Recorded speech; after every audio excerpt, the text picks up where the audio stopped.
While millions of soldiers were dying in European trenches, Americans at home were being told that putting a meatless dinner on the table was their patriotic duty. And if you didn't comply, your neighbors would report you. World War I didn't just happen on battlefields in France and Belgium. It happened in American homes, factories, farms, and streets. The war changed everything about how Americans lived, what they ate, what they could say, even how they think. And most people don't realize how much control the government took over daily life during those years. This is the story of the American home front during World War I. The propaganda, the sacrifices, the fear, and the transformation of an entire society for war. Because understanding what happened at home shows you a side of the war that's rarely talked about, where ordinary Americans had their lives turned upside down by a conflict happening thousands of miles away. When World War I started in Europe in August 1914, most Americans wanted nothing to do with it. This was a European problem. Why should American boys die in some far-off war that had nothing to do with them? President Woodrow Wilson campaigned for re-election in 1916 with the slogan, "He kept us out of war." Americans liked that. Stay out of Europe's mess. The sentiment was genuinely widespread. America had a tradition of avoiding European conflicts going back to George Washington's farewell address, warning against entangling alliances. Millions of Americans were immigrants or children of immigrants from the countries now at war. German Americans didn't want to fight Germany. Irish Americans hated Britain and didn't want to help them. Many Americans saw the war as the result of European imperialism and militarism, problems America didn't share. Pacifist movements were strong. Religious groups like the Quakers opposed all war. Women's organizations argued that war was a male folly that women should resist. Socialist and progressive organizations saw the war as benefiting capitalists and arms manufacturers at the expense of working people. These groups organized rallies, published newspapers, lobbied politicians to keep America neutral. But by April 1917, America was in the war. German submarine attacks on American ships, the Zimmermann telegram trying to get Mexico to attack the United States, and pressure from Britain and France all combined to push America toward war. Wilson asked Congress for a declaration of war, and Congress agreed. The shift was dramatic. In late 1916, Wilson had campaigned on keeping America out of the war. By April 1917, he was telling Congress that the world must be made safe for democracy. What changed? German unrestricted submarine warfare was the immediate trigger. Germany announced in January 1917 that it would sink any ship in the war zone around Britain, including American ships. Several American ships were sunk, killing American citizens. The Zimmermann telegram was the other major factor. This German diplomatic cable, intercepted and decoded by the British, proposed that if America entered the war, Mexico should ally with Germany and attack America to reclaim Texas, New Mexico, and Arizona. When this telegram was published in American newspapers, public outrage surged. Germany was plotting against America while claiming to want peace. The problem was that America wasn't ready for war. The military was small, maybe 200,000 soldiers total, including the National Guard. The country didn't have the weapons, the factories. The organization needed to fight a modern war. Everything had to be built from scratch, and it had to happen fast. The American Army in April 1917 was tiny by European standards. Britain and France had millions of men under arms. Germany had millions. Russia had millions.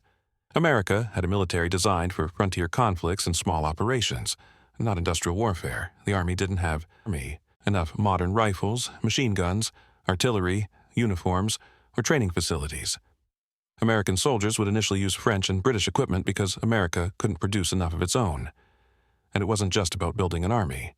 The entire country had to be mobilized for war. Factories had to switch from making consumer goods to making weapons.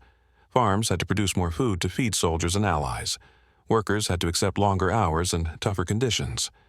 And the American people had to be convinced that this war, which most of them had opposed just months earlier, was worth fighting. This required a massive propaganda campaign. The government created the Committee on Public Information, known as the CPI, to sell the war to the American people. The CPI was headed by George Creel, a journalist who understood how to shape public opinion. His job was to make Americans support the war, hate the enemy, and sacrifice willingly for victory. George Creel was a muckraking journalist who'd exposed corruption and championed progressive causes. Wilson chose him because Creel understood media and public opinion. Creel saw his role as educating the public about why the war was necessary. But in practice, the CPI became a propaganda machine that manipulated truth. suppressed dissent, and manufactured consent for the war. The CPI was essentially the government's propaganda machine. It employed thousands of people, including writers, artists, actors, and speakers. It produced posters, pamphlets, newspaper articles, films, speeches. It worked with Hollywood to make pro-war movies. It organized rallies and events. It was everywhere, constantly pushing the message that this war was necessary and just. The scale of the CPI's operations was unprecedented. It had divisions focused on different media and audiences. The Division of Pictorial Publicity recruited famous artists to create posters and illustrations. The Division of Films worked with movie studios to produce propaganda films and newsreels. The Foreign Language Newspaper Division monitored and influenced newspapers published in languages other than English. The Division of Civic and Educational Cooperation worked with schools and colleges to promote pro-war curriculum. The CPI spent millions of dollars, employed thousands directly, and influenced millions more. It was the first modern government propaganda agency, establishing techniques and approaches that would be copied by governments around the world. The sophistication and reach of CPI operations showed how governments could use mass media to shape public opinion.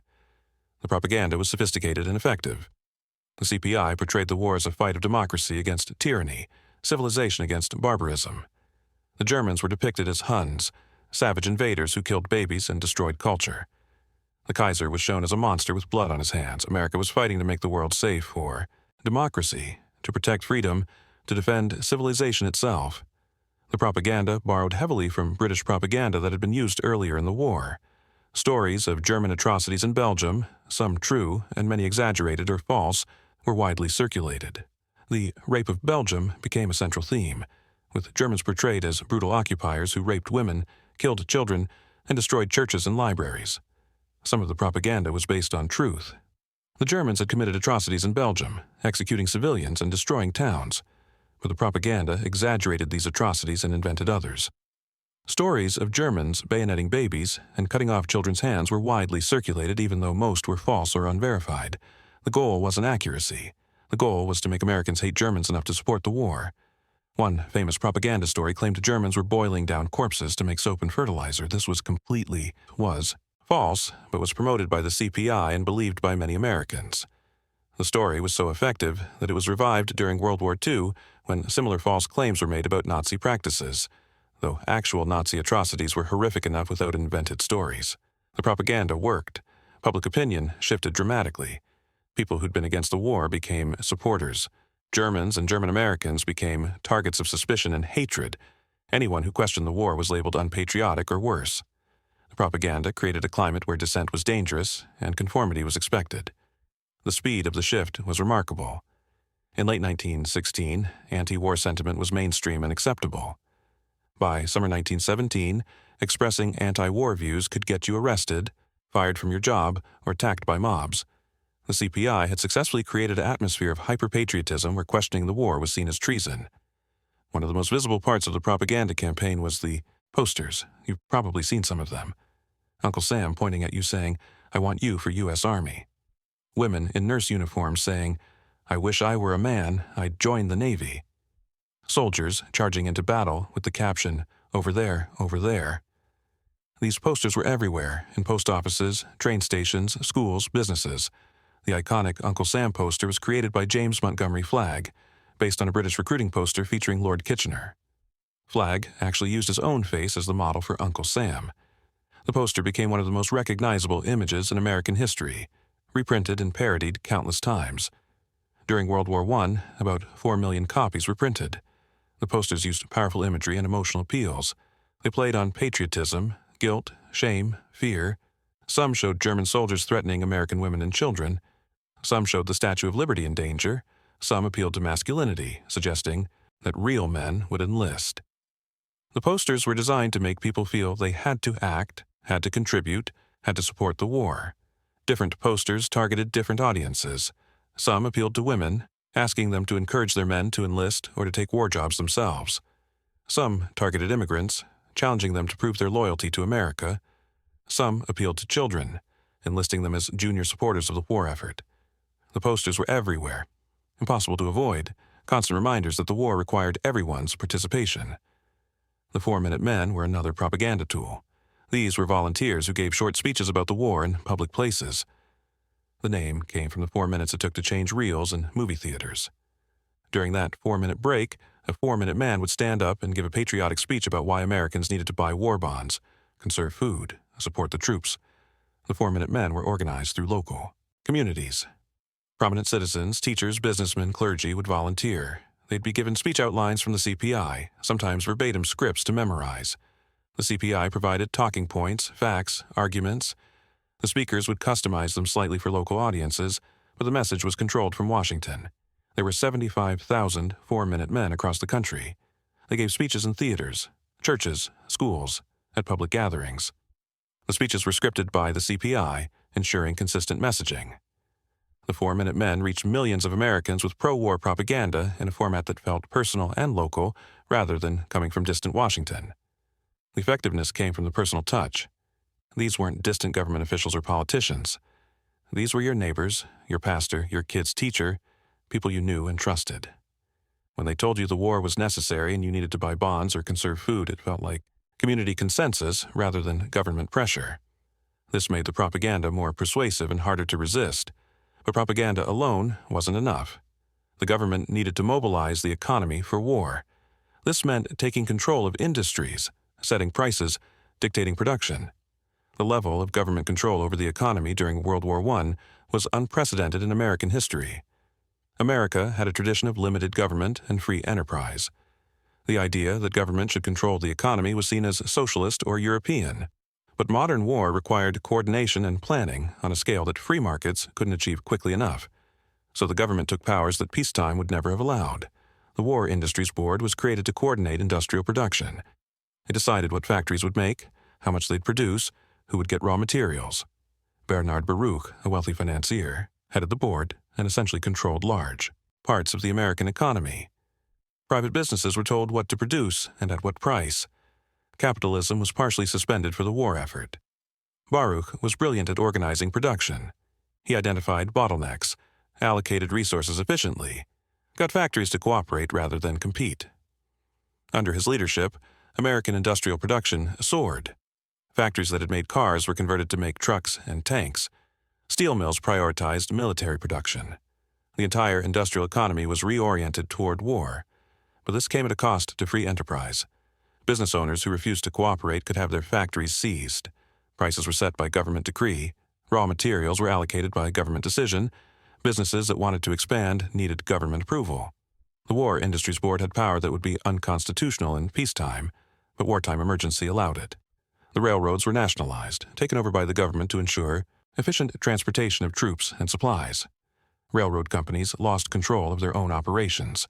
The government set schedules, determined routes, fixed prices. This was socialism in practice, implemented by a capitalist democracy desperate to win a war. The railroad situation had been deteriorating before government takeover. Railroad companies competed with each other, leading to inefficient routing and bottlenecks. Equipment was incompatible between different rail lines. During winter 1917-1918, the railroad system nearly collapsed under wartime demands. In December 1917, Wilson ordered government takeover of all railroads. William McAdoo, Wilson's son-in-law and Treasury Secretary, ran the nationalized railroad system. He coordinated schedules, standardized equipment, improved efficiency. The government invested in improvements and maintenance that private owners had neglected. Freight moved more efficiently under government control than it had under private ownership. Railroad workers generally supported nationalization because the government proved to be a better employer than private companies. Wages increased, working conditions improved, unions were recognized. This created political support for permanent nationalization, though after the war, the railroads were returned to private ownership with significant labor gains preserved.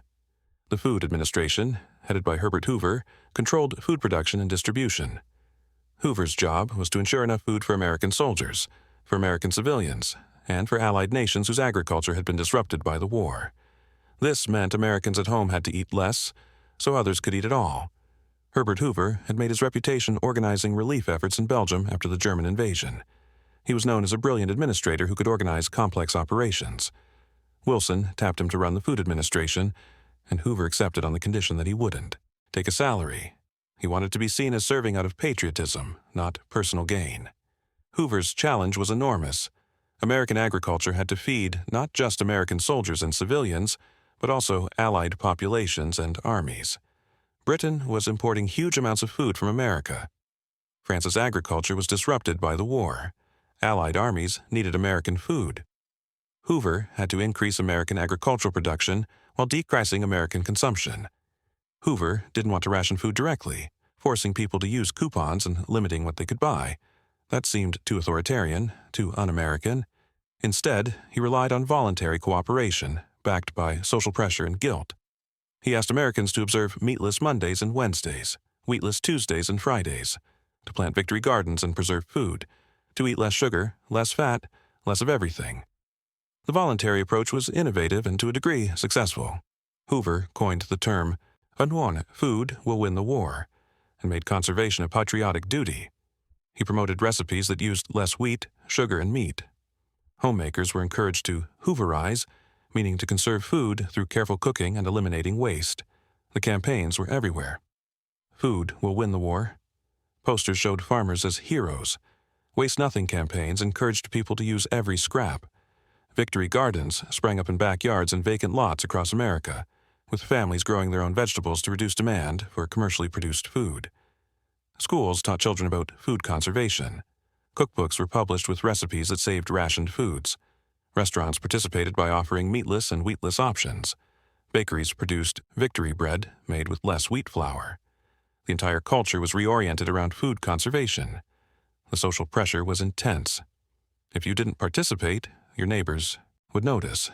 Community groups would keep track of who was cooperating and who wasn't. Women who weren't planting victory gardens or observing meatless days would be shamed. The government encouraged this kind of community surveillance, turning neighbors into informal enforcers of war policies.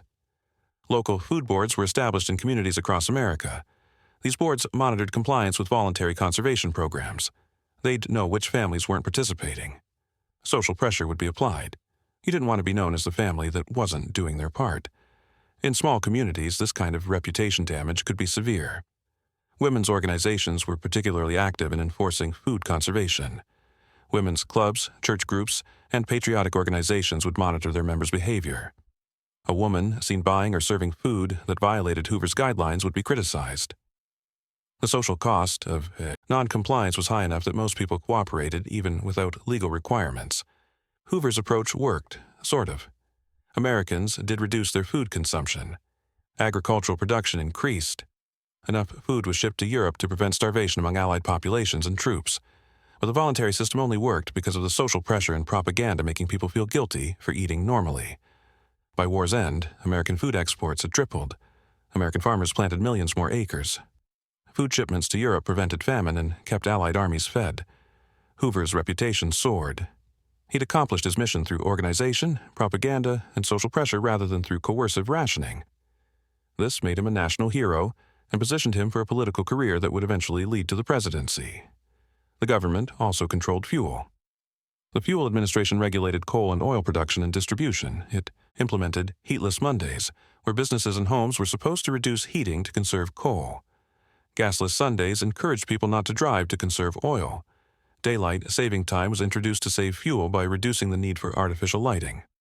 Coal was the primary fuel for American industry, railroads, and home heating. Coal shortages during winter 1917 to 1918 threatened to cripple the war effort. The Fuel Administration, headed by Harry Garfield, had to allocate limited coal supplies among competing demands. Industry needed coal for production. Railroads needed coal to run. Civilians needed coal to heat homes in winter. Garfield made controversial decisions. He ordered many industries to close for several days to save coal for essential war production. He prioritized military needs over civilian comfort. Heatless Mondays were observed by businesses and encouraged for homes. People were asked to lower thermostats, wear more clothes, heat fewer rooms. Gasless Sundays were designed to conserve oil and to reduce wear on transportation infrastructure. People were encouraged not to drive on Sundays. Public pressure enforced this. If you drove on Sunday, neighbors would judge you as unpatriotic. In some communities, vigilantes would stop cars and shame drivers. These conservation measures were presented as patriotic duties. If you drove your car on Sunday, you were being unpatriotic, maybe even helping Germany. If you heated your home on Monday, you were wasting fuel that soldiers needed. This moral framing made it hard to resist without seeming like a bad American. Daylight saving time was implemented in 1918, not primarily to help farmers as commonly believed, but to reduce fuel consumption for lighting. By moving clocks forward 1 hour, people would use daylight in the evening rather than artificial light. This saved coal and oil used for generating electricity and for gaslighting, still common in many homes. The war also transformed the workforce. With millions of men joining the military, factories and farms needed workers. Women stepped in, taking jobs that had been exclusively male. Women worked in munitions factories, built ships, drove trucks, operated heavy machinery. Rosie, the riveter, is usually associated with World War II, but the phenomenon started in World War I.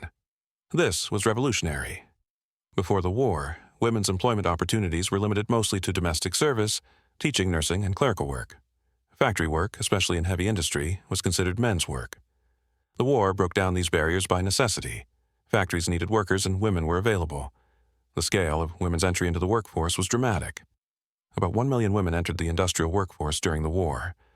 They worked in steel mills, shipyards, munitions factories, railroads.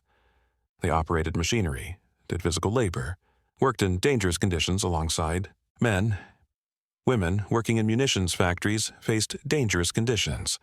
They worked with explosives and toxic chemicals. Accidents were common, with fires and explosions killing workers. Some women developed health problems from exposure to chemicals, but the pay was better than traditional women's work, and many women enjoyed the independence and sense of contributing to the war effort. Munitions work was particularly hazardous. Women handled TNT and other explosives. Exposure to TNT turned skin yellow, leading to workers being called canary girls. The chemicals caused health problems, including liver damage. Explosions were always a risk. In 1918, an explosion at a munitions plant in Pennsylvania killed over 100 workers, most of them women. Despite the dangers, many women found the work empowering. They were earning good wages, often more than they'd ever earned before. They were doing important work that directly contributed to the war effort. They were proving, that women could do any job men could do. This experience would change how women thought about themselves and what was possible for them. The war also changed women's fashion out of practical necessity. Long skirts and elaborate hairstyles didn't work well in factories. Women adopted shorter skirts, simpler hairstyles, and more practical clothing. These fashion changes, born of necessity, would influence post-war fashion and contribute to the social changes of the 1920s. African Americans also found new opportunities, though limited and discriminatory. The Great Migration, where black Southerners moved north to take industrial jobs, accelerated during the war. Northern factories needed workers and were willing to hire black workers for the first time. Hundreds of thousands of African Americans moved from the rural South to cities like Chicago, Detroit, and New York. The Great Migration transformed American demographics. In 1910, about 90% of African Americans lived in the South, mostly in rural areas. By 1920, hundreds of thousands had moved to northern cities. By 1930, the transformation was even more dramatic. This migration continued for decades, fundamentally changing American geography and culture. African Americans were pushed out of the South by poverty, discrimination, and violence. Jim Crow laws restricted their rights and opportunities. Lynching was common. Economic opportunities were limited to sharecropping and menial labor. When northern factories offered jobs with better pay and fewer restrictions, many black Southerners jumped at the chance. This migration changed America's demographics and set the stage for future civil rights struggles. Black communities in northern cities grew rapidly.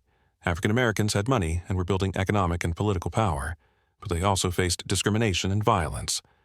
Race riots occurred in several cities as white workers resented black competition for jobs and housing.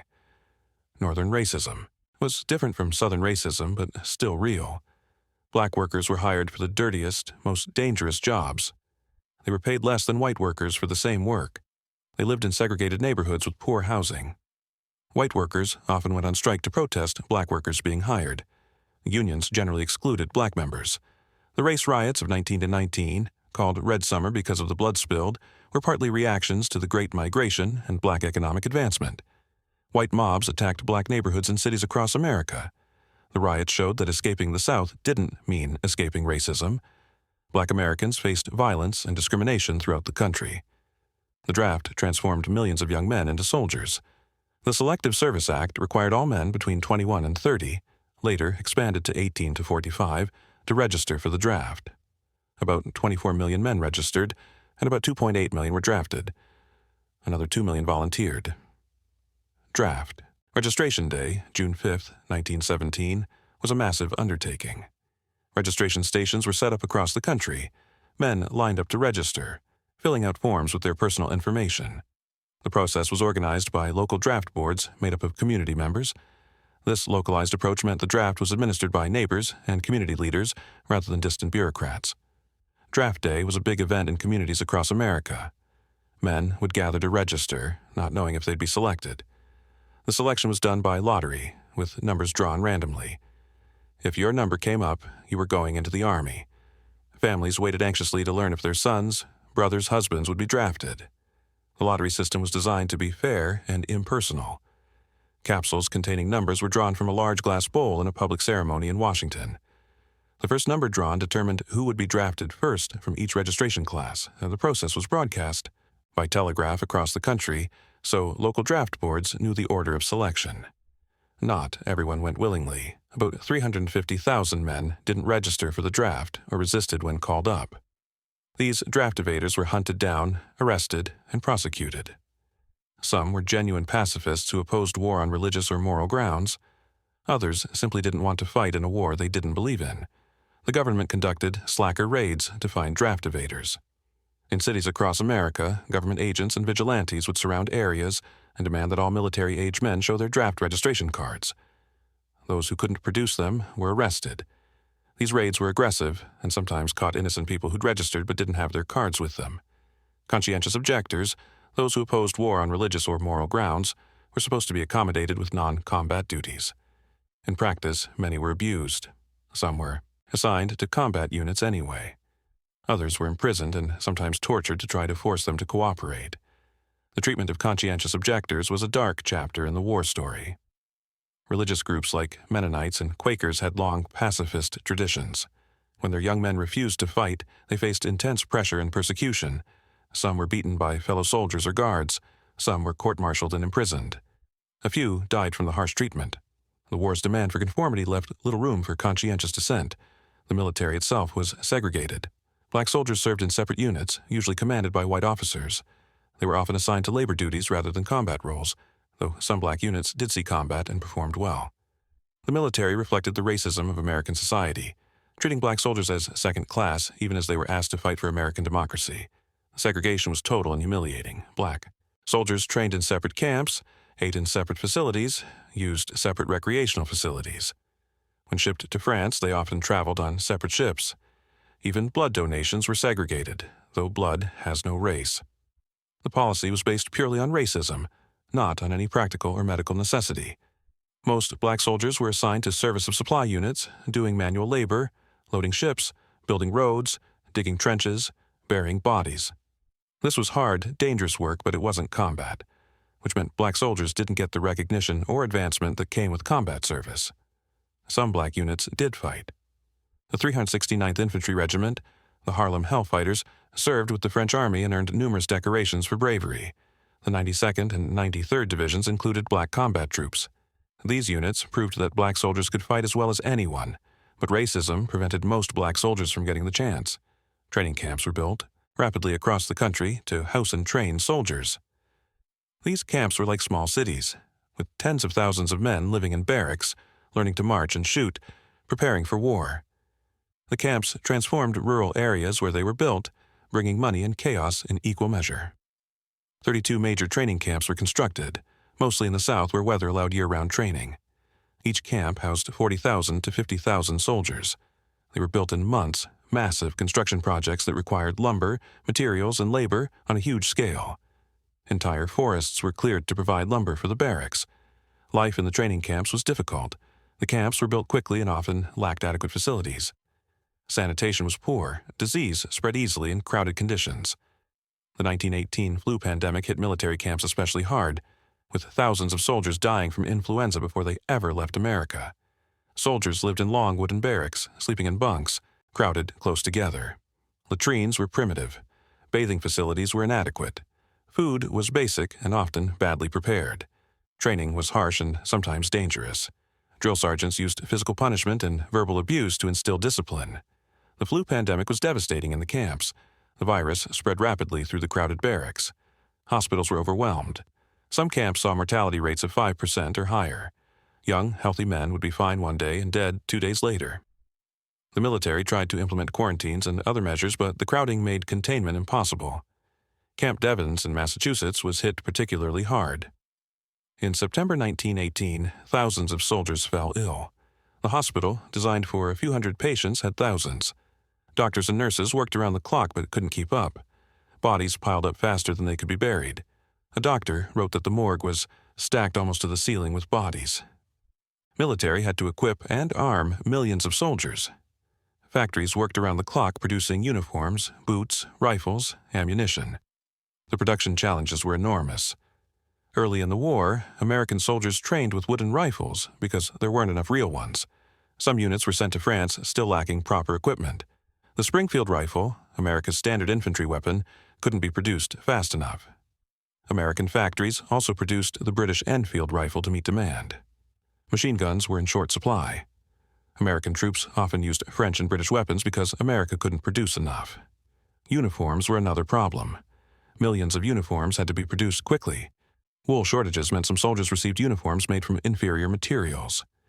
Boots were often poorly made and didn't fit properly. Soldiers complained about equipment quality, which affected morale and effectiveness. The financing of the war was another major undertaking. World War I cost the United States about $30 billion, an enormous sum in 1918 dollars. The government raised money through taxes and war bonds. Income tax rates were increased dramatically. New taxes were imposed on business profits, luxuries, and various goods. Before World War I, income tax was relatively new, having been established only in 1913. The war caused income tax rates to skyrocket. The top rate went from 7% to 77%. More Americans were brought into the tax system. The war established income tax as a major revenue source, which it remains today. Excess profits taxes targeted businesses that were making large profits from war production. The government argued that no one should profit excessively from the war. These taxes were controversial with business owners but popular with the public, who saw them as fair. The taxes raised significant revenue and reduced concerns about war profiteering. War bonds, called Liberty Bonds, were sold to the public in massive campaigns. Celebrities, including movie stars like Charlie Chaplin and Douglas Fairbanks, promoted the bonds. Community organizations pressured people to buy bonds. Families were expected to invest in bonds as a patriotic duty. Children were encouraged to buy war savings stamps with their allowance money. Liberty Bond drives were major events. There were 4 main Liberty Loan campaigns during the war, plus a Victory Loan campaign after the armistice. Each campaign had quotas for communities and individuals. Publicity was intense, with parades, rallies, and speeches promoting the bonds. Not buying bonds was seen as unpatriotic. The bond campaigns were aggressive and used emotional manipulation. People who didn't buy bonds were publicly shamed as unpatriotic. Some communities published lists of who bought bonds and who didn't. Social pressure pushed people to buy more bonds than they could afford. The government raised about $17 billion through bond sales. In some communities, vigilante groups would visit homes of people who hadn't bought bonds, pressuring them to buy. Workers would face pressure from employers to buy bonds through payroll deduction. The social cost of not buying bonds was high enough that most people bought them even if it caused financial hardship. Civil liberties were casualties of the war. The Espionage Act of 1917 and the Sedition Act of 1918 made it illegal to interfere with the war effort, to speak against the government or the military, to say anything that could be seen as unpatriotic. These laws were used to prosecute thousands of people for speech that would be protected by the First Amendment in peacetime. The Espionage Act made it a crime to convey information intended to interfere with military operations or to promote the success of America's enemies. The Sedition Act went further, making it illegal to utter, print, write, or publish any disloyal, profane, scornful, or abusive language about the government, the Constitution, the military, or the flag.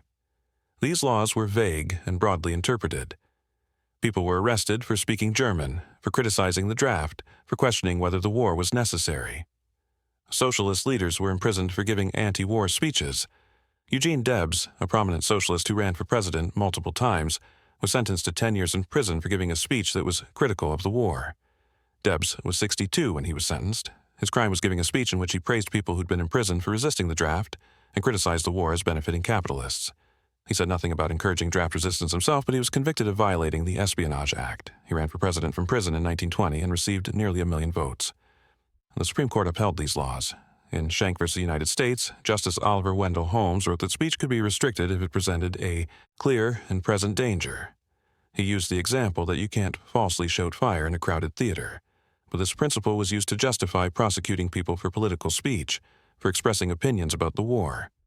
The Schenck case involved a socialist who'd mailed leaflets criticizing the draft. The leaflets didn't explicitly call for draft resistance, just presented arguments against the war. Holmes ruled that during wartime, such speech could be restricted because it might discourage enlistment. This set a low bar for restricting speech that would have lasting negative effects on civil liberties. Vigilante groups enforced conformity and patriotism at the community level. The American Protective League, a volunteer organization sanctioned by the government, had hundreds of thousands of members who spied on their neighbors, reported suspected disloyalty, and sometimes engaged in intimidation and violence against those deemed unpatriotic. The American Protective League was formed in 1917 with government approval. Members received badges and credentials that gave them semi-official status. They investigated suspected spies and disloyal persons. They opened mail, tapped phones, broke into homes and offices. They had no legal authority but operated with government blessing. These vigilantes would break up meetings of pacifist groups. They'd raid the homes and offices of people suspected of disloyalty. They'd force people to kiss the flag or sing patriotic songs. They'd tar and feather German Americans or those who spoke out against the war. The government encouraged these activities or at least looked the other way. Tarring and feathering, a brutal practice from colonial times, was revived during World War I. Victims would be stripped, covered in hot tar, then covered in feathers. This was painful, humiliating, and sometimes fatal. The hot tar burned skin and was difficult to remove. Victims often required medical treatment and bore scars for life. German Americans faced intense discrimination. German-language newspapers were shut down. Schools stopped teaching German. German books were removed from libraries or burned. German-named streets and towns were renamed. Sauerkraut became Liberty cabbage, and hamburgers became Liberty sandwiches. Dachshunds were called Liberty pups. The persecution of German culture was systematic and thorough. German language instruction, which had been common in schools, was banned in many states. German cultural organizations like singing societies and fraternal lodges were shut down or forced to Americanize. German-language church services were prohibited. People with German surnames faced discrimination in employment and housing. German Americans were suspected of being enemy sympathizers or spies. Some were fired from jobs. Some were attacked by mobs. Musicians of German descent were forced to prove their loyalty. Orchestras stopped playing works by German composers. German cultural organizations were shut down or had to Americanize themselves to survive. The conductor of the Boston Symphony Orchestra, Karl Muck, was arrested and interned as an enemy alien. His crime was being German and not playing the Star-Spangled Banner at a concert. The fact that he was a world-renowned musician with no political involvement didn't matter. He spent the rest of the war imprisoned, then was deported to Germany in 1919. His career in America was destroyed. The anti-German hysteria was irrational and destructive. Most German Americans were loyal citizens who'd been in America for generations. Many German-American families had sons serving in the U.S. military, fighting against Germany. But the propaganda and fear made anyone with German heritage suspect. German Americans were the largest immigrant group in America at the time, numbering in the millions. They'd built successful businesses, farms, and communities. They'd contributed enormously to American culture and economy. But during the war years, generations of German-American achievement and integration were suddenly suspect. People who'd considered themselves fully American were now treated as potential enemies. This persecution had long-lasting effects. German-American communities that had maintained their language and culture for generations rapidly assimilated, giving up their heritage to avoid discrimination. German-language newspapers, churches, and schools that had existed for decades disappeared. An entire cultural tradition was largely erased in just a few years. Before the war, German was the second most commonly spoken language in America. German-language newspapers had circulation in the millions. German cultural festivals were major events. After the war, much of this disappeared. German Americans stopped speaking German at home, changed their names to sound less German, abandoned their cultural traditions. An entire ethnic identity was suppressed. The German-American experience during World War I would influence how Japanese Americans were treated during World War II. The precedent had been set that in wartime, ethnic groups associated with enemy nations could be persecuted, interned, and have their rights violated. The lessons learned about suppressing civil liberties during World War I would be applied again. Labor unions faced suppression during the war. Strikes were seen as unpatriotic, interfering with war production. The government and business owners worked together to crush labor organizing. Union leaders were arrested under the Espionage and Sedition Acts. Strikes were broken up by police and military force. The logic was simple. Strikes hurt production, production was needed for the war effort, therefore, strikes helped Germany. This reasoning was used to justify breaking strikes violently and prosecuting union organizers. Workers who went on strike were called traitors. The wartime emergency gave business owners and government power to crush labor organizing that would have been harder to suppress in peacetime. The Industrial Workers of the World, or IDU, a radical labor union, was particularly targeted. The IDU opposed the war and organized strikes for better working conditions. The government raided IDW offices, arrested leaders, and prosecuted them for sedition. The IDU was effectively destroyed during the war, never recovering its pre-war strength. The IDW, known as the Wobblies, was a revolutionary union that sought to overthrow capitalism. They organized unskilled workers that other unions ignored: migrant farm workers, loggers, miners, textile workers. They believed in direct action, including strikes and sabotage. Their radical ideology and opposition to the war made them targets. In September 1917, federal agents raided IWW offices across the country, seizing documents and arresting leaders. Over 100 IU leaders were tried for conspiracy to hinder the war effort. They were convicted in trials where evidence was thin and prejudice was thick. Many received sentences of 20 years. The IWW's leadership was imprisoned and the union was broken. But not all labor suffered. Some unions, particularly in industries crucial to the war effort, gained power. The government needed production and couldn't afford prolonged strikes. Some unions were able to negotiate better wages and conditions in exchange for not striking. The war had contradictory effects on labor, crushing radical unions while strengthening moderate ones. The American Federation of Labor, led by Samuel Gompers, supported the war and cooperated with the government. In exchange, the AFL gained recognition and influence. Union membership grew during the war. Wages increased in many industries. The 8-hour workday became more common. The war created opportunities for moderate unions willing to cooperate with the war effort. The war established the pattern of government mediating between labor and capital that would continue in future conflicts.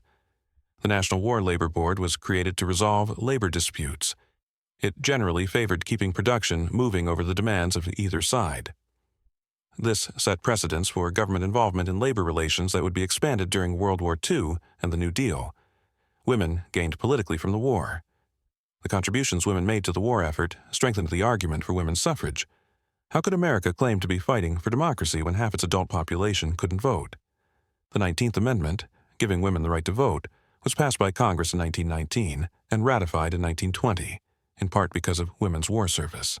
The suffrage movement had been fighting for decades before the war.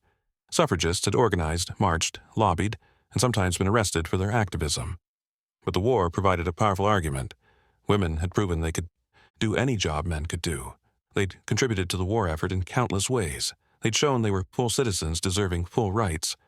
The war accelerated social change that had been slowly progressing.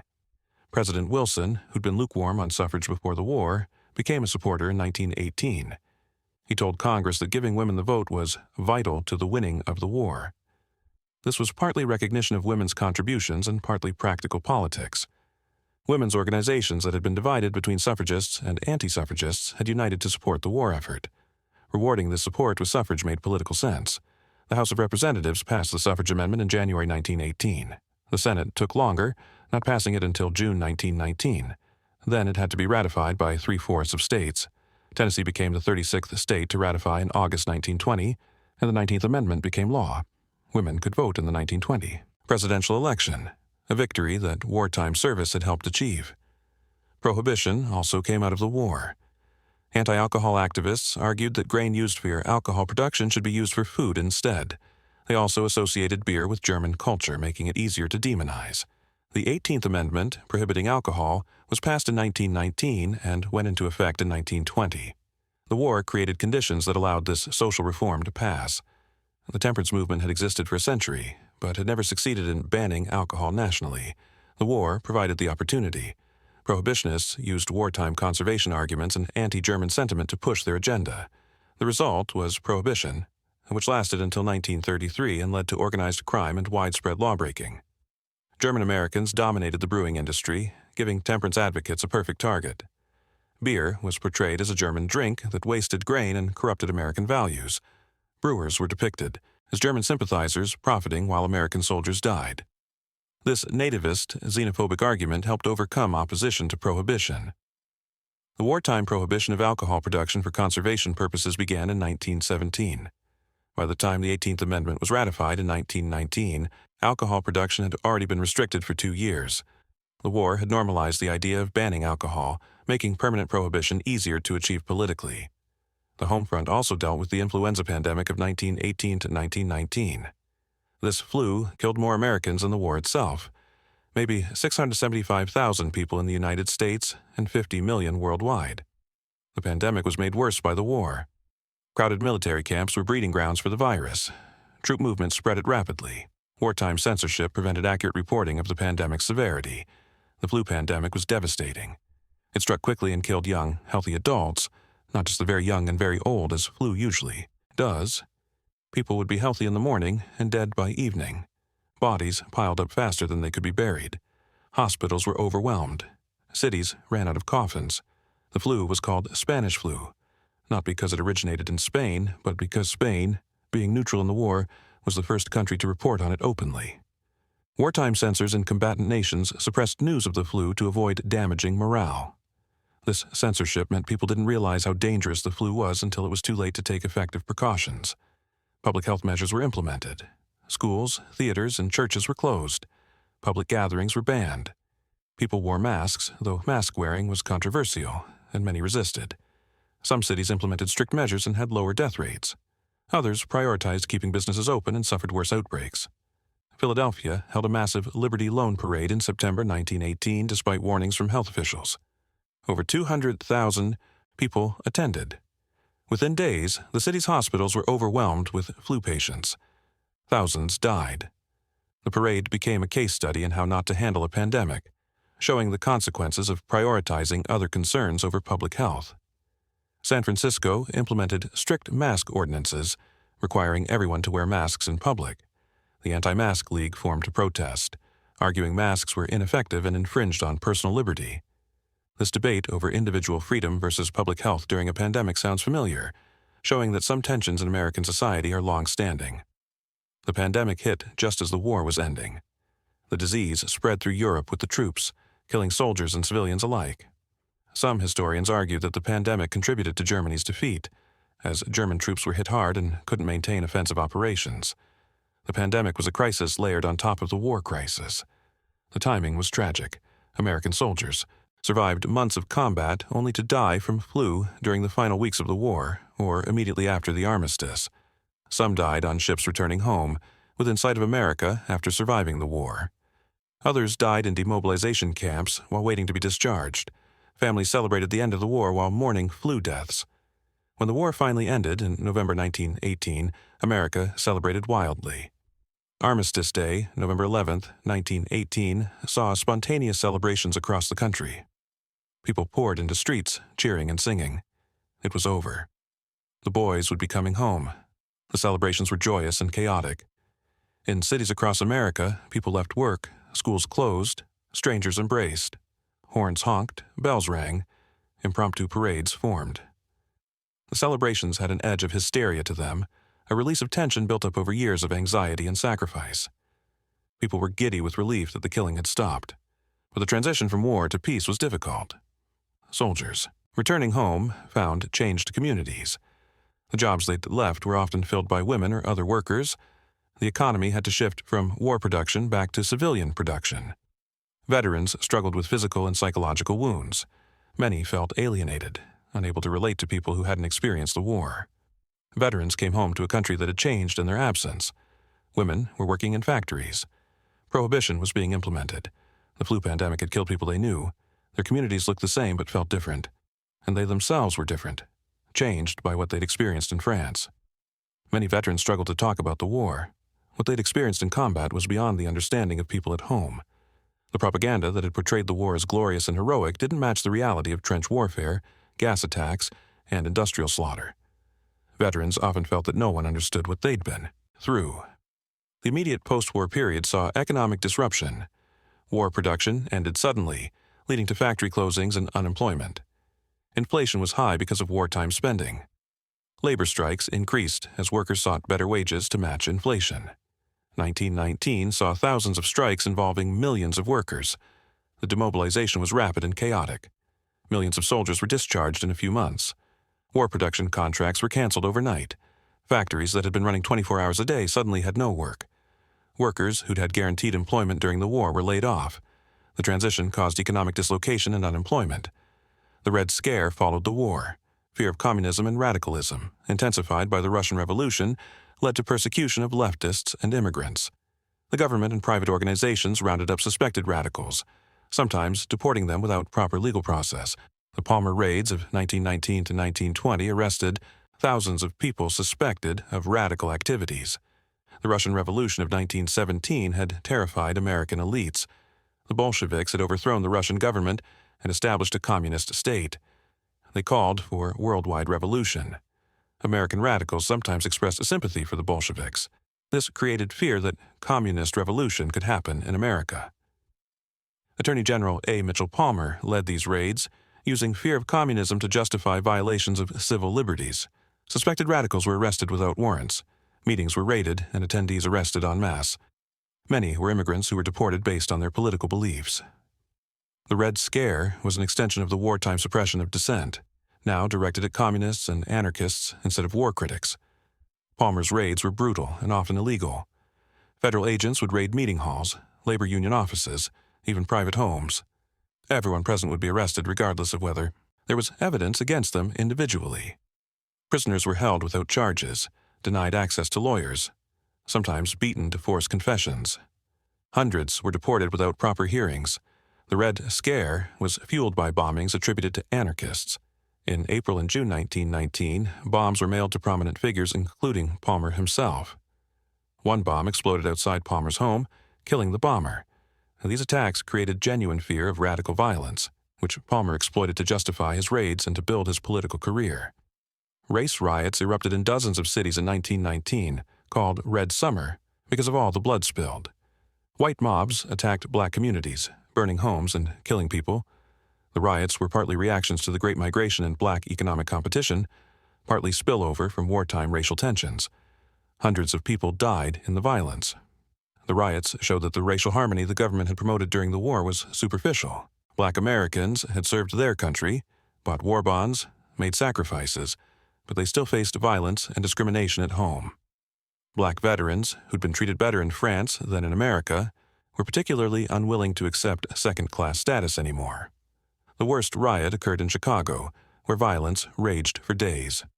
It started when a black teenager swimming in Lake Michigan crossed the informal boundary between white and black swimming areas. White swimmers threw rocks, the boy drowned, and racial tensions exploded into days of violence. When it ended, 38 people were dead, hundreds injured, and over 1,000 black families homeless. Similar riots occurred in Washington, D.C., where white mobs attacked black neighborhoods for days before black residents fought back. In Elaine, Arkansas, white mobs massacred black sharecroppers who were organizing for better pay. In Omaha, a black man was lynched by a mob that then burned the courthouse. The violence showed that post-war America was deeply divided by race. The war changed America fundamentally. The government had taken unprecedented control over the economy and people's lives. Civil liberties had been suspended. Propaganda had shaped public opinion. Women had entered the workforce in large numbers. African Americans had migrated north and begun demanding equal rights. Prohibition and women's suffrage, two major social changes, emerged from the war. The expansion of federal power during the war created precedents and structures that would last. The idea that government should coordinate the economy during emergencies became accepted. Federal agencies created during the war were models for New Deal programs during the Depression and for mobilization during World War II. America was a more centralized, more powerful nation after the war. The federal government had grown enormously. It had proven it could mobilize an entire society for war. This would be the model for future wars, especially World War II. The idea that government could and should control the economy during crises was established. The infrastructure built during World War I, both physical and bureaucratic, would be used again. The draft system would be revived for World War II. The propaganda techniques would be refined and reused. The precedents for suppressing dissent during wartime would be followed. World War I was a dress rehearsal for the even larger mobilization of World War II. But there were costs. The suppression of civil liberties during the war set precedents that would be repeated in future conflicts. The propaganda techniques developed during the war would be used again. The hatred and fear stoked by wartime propaganda left lasting scars, especially for German Americans. The Espionage and Sedition Acts were repealed after the war, but the precedent remained. During World War II, Japanese Americans would be interned. During the Cold War, suspected communists would be persecuted. The war on terror would bring new restrictions on civil liberties. Each crisis brought renewed arguments that freedom must be sacrificed for security. The war also disillusioned many Americans. The idealism of making the world safe for democracy gave way to cynicism when the peace treaty didn't create a better world. The League of Nations, Wilson's dream, was rejected by the U.S. Senate. The harsh terms imposed on Germany in the Treaty of Versailles would contribute to World War II.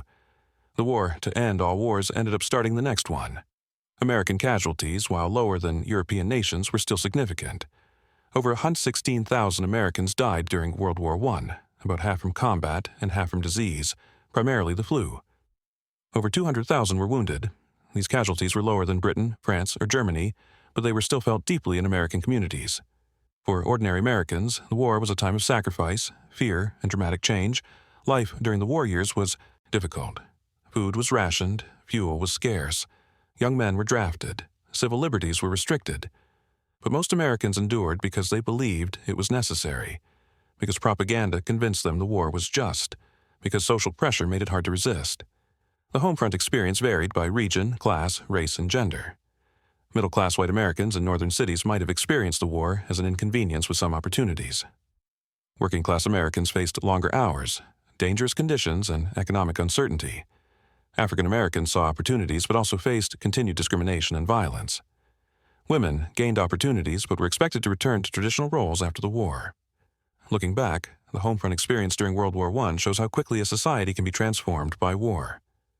In less than 2 years, America went from a country that wanted no part in the war to a fully mobilized war economy where dissent was crushed and every aspect of life was touched by the conflict. The speed of the transformation is remarkable. In March 1917, most Americans still opposed entering the war. By summer 1917, the country was fully mobilized, with millions of men being drafted, industries converted to war production, and dissent being prosecuted. The power of government propaganda and social pressure to reshape public opinion in months was demonstrated. The methods used to mobilize the home front, propaganda, economic control, suppression of dissent, social pressure, were effective at creating unity and directing resources toward the war effort. But they also raise questions about freedom, democracy, and the appropriate role of government that remain relevant today. Do emergency circumstances justify suspending normal democratic processes? How much government control over the economy is acceptable? When does patriotism become enforced conformity? How do we balance security needs with civil liberties? These questions were raised by World War I and haven't been fully answered. World War I on the home front wasn't just about supporting troops overseas. It was about transforming an entire society, changing what people ate and wore and said and thought. It was about creating an America that could fight a modern war, regardless of the costs to individual freedom and civil society. The legacy of the World War I home front is complex. It showed what America could accomplish when unified toward a common goal. It also showed how easily fear and propaganda could override democratic values. It demonstrated both the best and worst of American society, the willingness to sacrifice and the willingness to persecute. The war tested American democracy in ways that were both inspiring and troubling. Millions of Americans willingly sacrificed for the war effort, bought bonds, conserved food, accepted hardship. But millions also participated in persecuting their neighbors, suppressing dissent, enforcing conformity through intimidation and violence. Both impulses coexisted in the same society, sometimes in the same people. The story of the American home front during World War I is ultimately a story about ordinary people caught up in extraordinary events. Most Americans weren't heroes or villains. They were people trying to get through difficult times, doing what they thought was right, sometimes making decisions they'd later regret. They lived through a period of rapid change and emerged into a different America than the one they'd known before the war. The lessons of the home front experience are still relevant. how we mobilize for crisis, how we balance security and freedom, how we treat dissent and minorities during emergencies. These are ongoing questions. The World War I Homefront provides both positive and negative examples, showing what works and what costs we pay for different approaches. Understanding the Homefront experience helps us understand the entire war better. The soldiers fighting in France were supported by millions of Americans working in factories, farms, and offices.